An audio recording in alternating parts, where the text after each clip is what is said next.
হেরানে আমার আল্লাহ পাক জানায় দেই, যে সমস্ত বান্দা তার উপরে যখন যাকাত ফরজ হয়ে যাবে, নামাজ যেমন 5 ওয়াক্ত আপনার আমার উপরে ফরজ, নামাজ না পড়লে জাহান্নামের আগুনে জ্বলতে হবে। রোজা রাখা আপনার আমার উপরে যেরকম ফরজ, রোজা ভাঙ্গা ফেললে, রোজা না রাখলে আপনাকে আমাকে জাহান্নামে জ্বলতে হবে।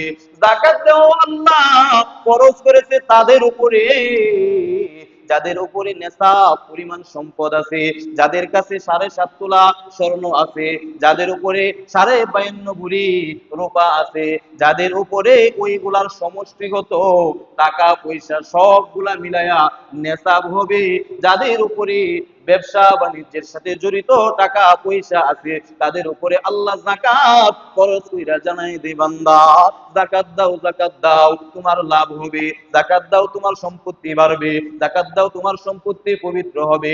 যাকাত দাও, আমি আল্লাহ তোমার সম্পদ, তোমার টাকা, তোমার পয়সা যা কিছু আছে আমি আল্লাহ ওইগুলো আগুনে পড়তে দিব না, সমুদ্রে ডুবতে দিব না, ওইগুলা পোকামাকড় খাইতে দিব না। আমি আল্লাহ যাকাত দেওয়ার বিনিময়ে ওইগুলার হেফাজতকারী হইয়া যাব। অগণিত আয়াতে কারিমার মধ্যে আল্লাহ পাক জানাইয়া দিয়েছেন ওয়া আকিমুস সালাহ ওয়া আতুজ যাকাত। আল্লাহ জানাইয়া দিয়েছেন নামাজ পড়া যেমন তোমাদের উপরে আমি আল্লাহ ফরজ করে দিলাম, যাকাত দেওয়াও তোমাদের উপরে আমি আল্লাহ ফরজ করে দিলাম যারা নেশাব পরিমাণ সম্পদের মালিক। আল্লাহ রাব্বুল আলামিন এক আয়াতের মধ্যে বলেন যে হুদাল লিল মুত্তাকিন, হেদায়েত তারা, হেদায়েত প্রাপ্ত দল তারা, আল্লাযীনা ইউমিনুনা বিল গায়ব, যারা গায়বের উপরে বিশ্বাস স্থাপন করে, ওয়া ইউকিমুনাস সালাহ, যারা নামাজ কায়েম করে, ওয়া ইউতুজ যাকাত, যারা যাকাত দেয়, তারা কি হেদায়েত প্রাপ্ত। অন্য আয়াতের মধ্যে আল্লাহ জানায় দেয় কাদ আফলাহাল মুমিনুন আল্লাযীনা হুম ফি সালাতিহিম খাশিউন। মুমিন তো হইছে আল্লাহর বিধান মানিয়া, মুমিন তো তারাই যারা সফল কাম হয়েছে নামাজ পড়া, যারা সফল কাম হয়েছে রোজা রাখা, যারা সফল কাম হয়েছে যাকাত দিয়া। পানির ভাইরা রে আমার, এক হাদিসের মধ্যে আল্লাহর পয়গম্বর জানায়া দেয় যে ইসলামের মূল ভিত্তি বা ইসলামের মূল খুঁটি হইল গিয়া 5টা। তার মধ্যে একটা হলো যাকাত। কালিমাকে প্রথম রেখা জানাইয়া দেই ইসলামটা ওই 5টা বিষয়ের উপরে স্থাপিত আছে, দাঁড়ায় আছে। ইসলামের মূল বুনিয়াদ বা মূল ভিত্তি, এজন্য আমরা 5টা বলে থাকি। 1 নম্বর কালেমা, কালেমা পয়রা ঈমান আইনা মুসলমান হইছি। 2 নম্বর নামাজ হইয়া ঈমানের নামাজ পয়রা ঈমানের মাদ্রাসায় ভর্তি হইছি।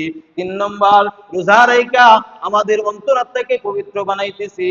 4 নম্বর যাকাত আদায় দিয়া আমাদের ধন সম্পত্তি গুলা আমরা পবিত্র করিয়া বাড়াইয়া নিব। তাহলে ইসলামের মূল খুঁটি, মূল স্তম্ভ কয়টি? 5টি। এর মধ্যে একটা ফরজ বিধান হলো যাকাত।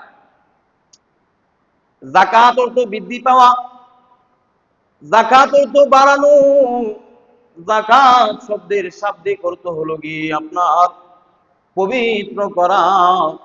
পরিভাষায়, শরীয়তের ভাষায় যাকাত বলা হয় যে সমস্ত ব্যক্তিদের কাছে 7.5 ভরি স্বর্ণ অথবা 52 ভরি রূপা অথবা এর সমষ্টিগত টাকা পয়সা অথবা এর সমষ্টিগত ব্যবসায়িক মালই হোক, যদি 1 বছর ওইগুলা অতিবাহিত হয়ে যায়, তাহলে তাদের উপরে আল্লাহর বিধান মোতাবেক যাকাত দেওয়া ফরজ করেছে। যিনি তিনি কে? আল্লাহ পাক যাকাত ফরজ করে জানিয়ে দিয়েছে আমি আল্লাহ চাই ও গোলাম আমার তোমার সম্পদটা পবিত্র থাকুক। আমি আল্লাহ চাই তোমার সম্পদটা বৃদ্ধি পাক। আমি আল্লাহ চাই তোমার সম্পদ যেন জমিনে গ্রাস না করে, জমিনের গজবে তোমার সম্পদ যেন ধ্বংস না করে দেই, তোমার সম্পদ যেন আল্লাহর পোকামাকড় নামক বস্তু দ্বারা, জীব জন্তু দ্বারা ধ্বংস না হয়ে যায়, তোমার সম্পদ যেন আগুনে না পোড়ায়, তোমার সম্পদ যেন পানিতে ডুবে নষ্ট না হয়ে যায়, তোমার সম্পদ যেন আমি আল্লাহর বিধান মোতাবেক তুমি পবিত্র এবং বাড়াইতে পারো। আল্লাহর পয়গম্বর জানায় দেই যে যারা যাকাত দেয়, যাকাত দেওয়ার বিনিময়ে আল্লাহ এই সম্পদগুলা তার উত্তরসূরি পর্যন্ত টিকায়া রাখে। এরে মুসলমান ভাইরা আমার,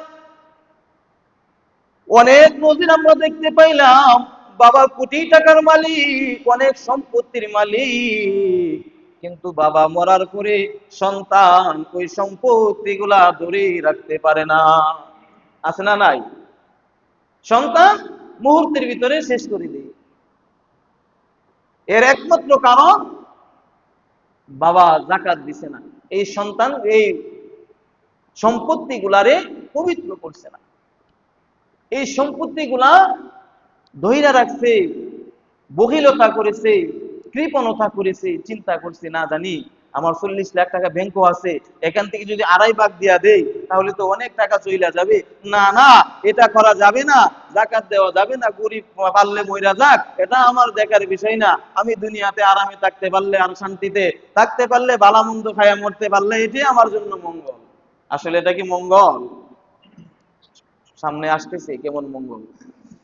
আরে মুসলমান ভাইরা আমার, আল্লাহ পাক জানায় দেই যে সমস্ত বান্দা তার উপরে যখন যাকাত ফরজ হয়ে যাবে, নামাজ যেমন 5 ওয়াক্ত আপনার আমার উপরে ফরজ, নামাজ না পড়লে জাহান্নামের আগুনে জ্বলতে হবে, রোজা রাখা আপনার আমার উপরে যেরকম ফরজ, রোজা ভাঙ্গা ফেললে, রোজা না রাখলে আপনাকে আমাকে জাহান্নামে জ্বলতে হবে।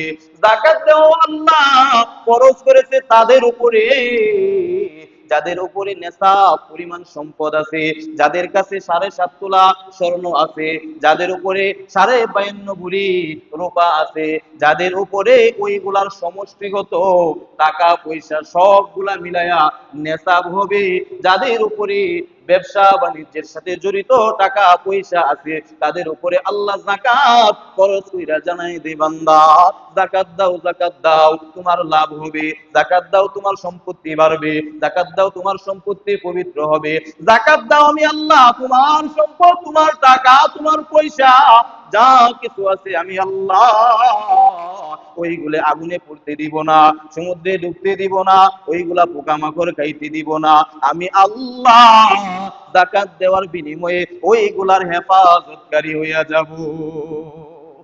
সুবহানাল্লাহ করবেন না? আরে মুসলমান ভাইরা আমার, আর আল্লাহ জানে দেই যারা আমি আল্লাহর ফরজ বিধান না মানিয়া আমি আল্লাহর কথা মানতে চাই না, তাদের ওই যে ধন সম্পত্তি গুলা, ওইগুলা কি হবে, ওই ধন সম্পত্তি গুলা কতটুকু উপকারে আসবে, কতটুকু ক্ষতি হবে, যাকাত না দেওয়ার পরিণতি কেমন হবে। والذين يكنزون الذهب والفضة ولا ينفقونها في سبيل الله فبشرهم بعذاب عليم। আল্লাহ জানায় ও দুনিয়ার বান্দা,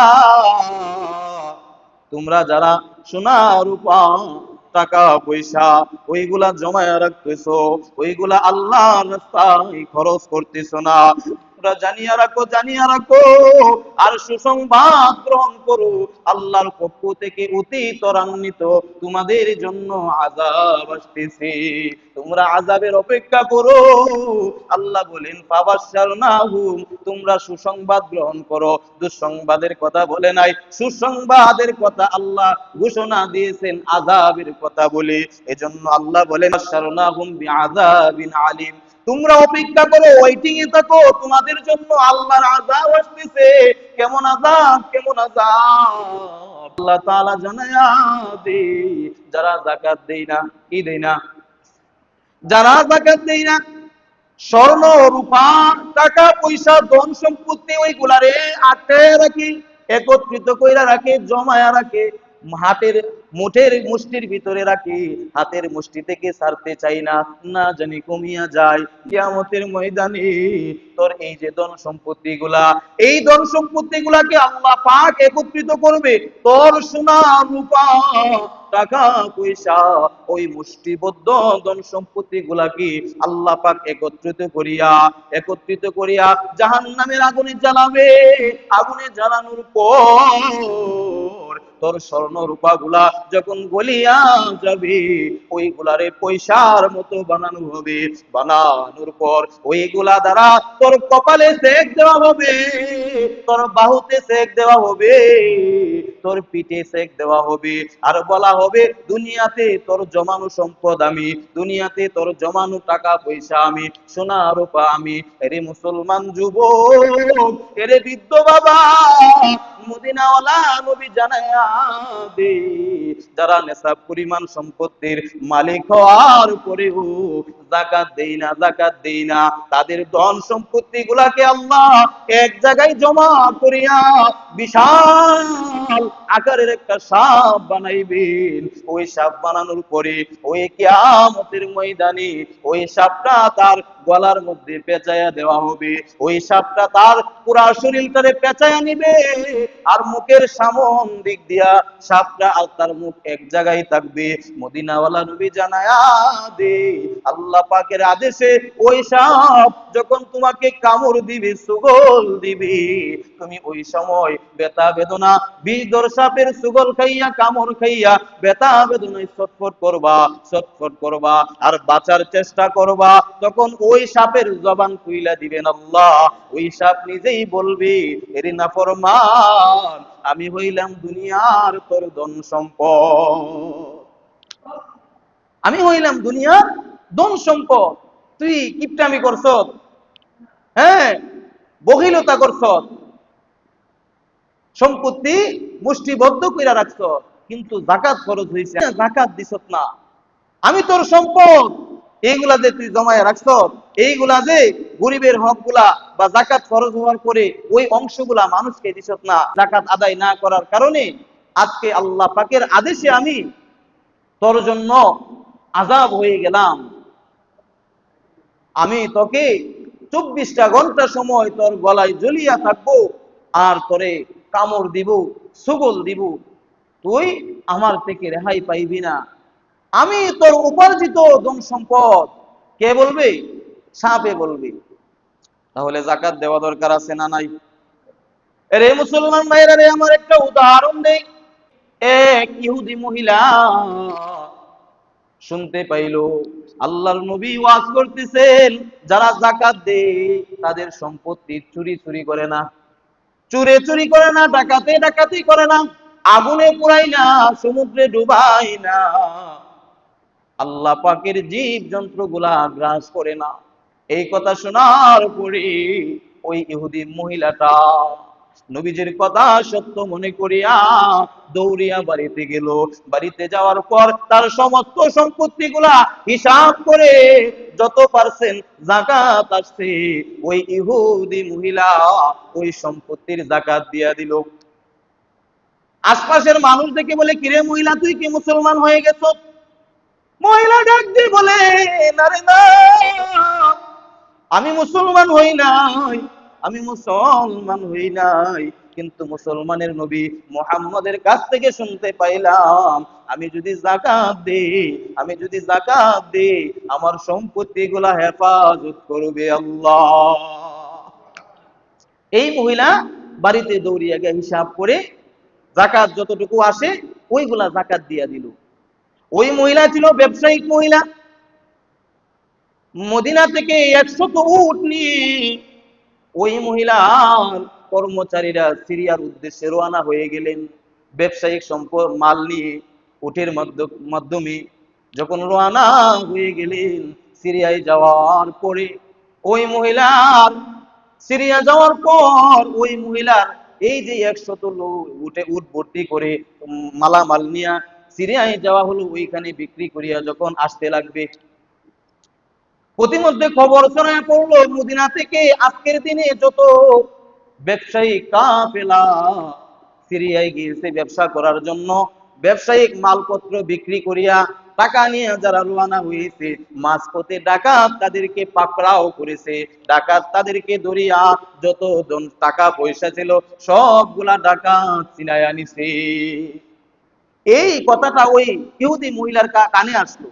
মহিলা বলতেছে, মুহাম্মাদুর রাসূলুল্লাহ বলছে, যারা যাকাত দেয় সম্পত্তি, তাদের সম্পদ গুলা আল্লাহ হেফাজত করবে, চুরি চুরি করবে না, ডাকাতি করবে না, আগুনে পুড়াইবে না, পানি ডুবাইবে না, আল্লাহ পাকের জীব জন্তুগুলা গ্রাস করবে না। তখন দেখা গেল তার সেন্টিমিটার গরম হয়ে গেল। ওই মহিলা বলে, যদি এরকম হয়ে থাকে, আমার ব্যবসায়িক মালগুলা বিক্রি করার পরে টাকাগুলা আমার কর্মচারীরা নিয়ে আসতে লাগলো, আমি যাকাত দেওয়ার পরেও যদি ওইগুলা ডাকাতে চিন্তাই করে নে, তাহলে মুহাম্মদের কলারে গইয়া ধরবো, দরিয়া বলবো যে মুহাম্মদ তুই একটা মিথ্যাবাদী, নাউযুবিল্লাহ। নবীজির কলারে ধরবে, কারণ এক সময় নবীজির কথা শুনিয়া ইহুদি মুসলমান না হইয়াও কি যাকাত দিছে। এখন শুনতে পাইছে যে তার কর্মচারীরা কি করছে, সম্পত্তি তার মালামাল নিয়ে ব্যবসার জন্য ফিরে গিয়ে ব্যবসা কইরা আসতে লাগলো, প্রতিমধ্যে ডাকাতে ধরে ফেললো, ডাকাতি করিয়া নিয়ে গেল। রে মুসলমান ভাইরা রে আমার, দেখুন কিরকম ঘটনা ঘটলো। ওই মহিলার ব্যবসায়িক কাফেলার মধ্যে যতজন লোক ছিল, 100টা ঘোড়ার উটের কথা আসছে। তারা যখন ব্যবসায়িক মালগুলা বিক্রি করে আসতে লাগলো, প্রতিমধ্যে দেখা গেল তাদের সামনে যে উটনিটা ছিল, ওই উটনিটার পায়ের মধ্যে আঘাত পাওয়া গেল। আঘাত পাওয়ার কারণে সামনের উটনিটা বইসা পড়লো। এর দেখা দেখি পিছনের সব উটনিগুলাও কি বইসা পড়লো। কিন্তু ওই উটনির আগে অন্য লোকদের কাফেলায় যারা ব্যবসার জন্য গিয়েছিল, তারা কি সামনে আগানোর কারণে ডাকাতে তাদেরকে ধরছে। কিন্তু তারা যখন পিছনে পড়ে গেল, উটনি আঘাতপ্রাপ্ত হইল, উটনিকে ডাক্তার দেখাইলো, ঔষধ আনিয়া উটনি যখন সুস্থ হইল, তারা যখন আবার মদিনায় আসতে লাগলেন, তখন দেখতে পাইলেন তাদের সামনে যারা ছিল ব্যবসায়িক কাফেলা, তাদের কি না, তারাও নাই, তাদের উটনিও নাই, ডাকাতে দইরা তাদের সব কিছু ছিনাইয়া নিয়ে গেছে। তারা যখন ব্যবসা কইরা মূলধন নিয়া মদিনার গেট দিয়া ঢুকতে লাগলো, মদিনার গেট দিয়া ঢুকার সঙ্গে সঙ্গে ওই ইহুদি মহিলা দেখে, হাই রে কি ব্যাপার, আমি তো শুনতে পাইলাম আমার ব্যবসায়িক কাফেলারে ডাকাতে ধরছে, আমার ব্যবসায়িক কাফেলারে ডাকাতে ধরছে, সব কিছু ডাকাতে ছিনাইয়া নিয়ে গেছে। তখন ওই ব্যবসায়িক কাফেলাদেরকে জিজ্ঞাসা করে, ওই মহিলা তার কর্মচারীদেরকে জিজ্ঞাসা করে, কিরে কি ব্যাপার, শুনতে তো পাইলাম একরকম, কিন্তু বইটা তো গেল আরেক রকম, আমাকে একটু বিস্তারিত বলো।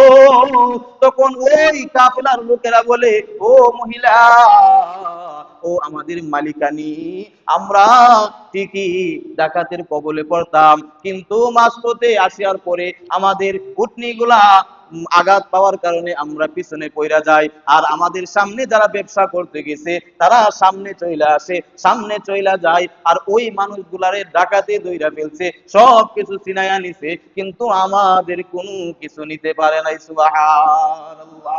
তখন ওই ইহুদি মহিলা ডাক দিয়ে বলে, রে ব্যবসায়িক কাফেলারা, তোমরা ভালো করে শুনো, তোমার উটনিটা আঘাত পাওয়ার কারণে আমার মালামালগুলা হেফাজত হই না। তোমরা জানো না রে, আমার যে সম্পত্তি গুলা ছিল ওইগুলার আমি হিসাব করিয়া যাকাত দিয়েছি মুহাম্মদের কথা শুনিয়া, কারণ মুহাম্মদ বলিয়া দিছে যদি যাকাত দেই তাহলে ওই ধন সম্পত্তি গুলার হেফাজতকারী আল্লাহ হইয়া যায়। যদি এই হয় মুহাম্মদুর রাসূলুল্লাহর কথা, তাহলে মুহাম্মদুর রাসূলুল্লাহ সত্য, মুহাম্মদুর রাসূলুল্লাহর কথাও সত্য। যাকাত দেওয়ার কারণে যদি আমার সম্পত্তি হেফাজত আল্লাহ করিয়া নেন, তাহলে আমি আর দেরি করতে চাই না, আমি এখনই কালেমা পড়িয়া মুসলমান হইতে চাই। সঙ্গে সঙ্গে ওই মহিলা কি করলো, কালেমা পড়িয়া মুসলমান হয়ে গেল। আরে মুসলমান ভাইরা রে আমার, তাহলে যাকাত দিলে সম্পদ চোরের হাত থেকে, ডাকাতের হাত থেকে, ধ্বংসের হাত থেকে রক্ষা করে কে?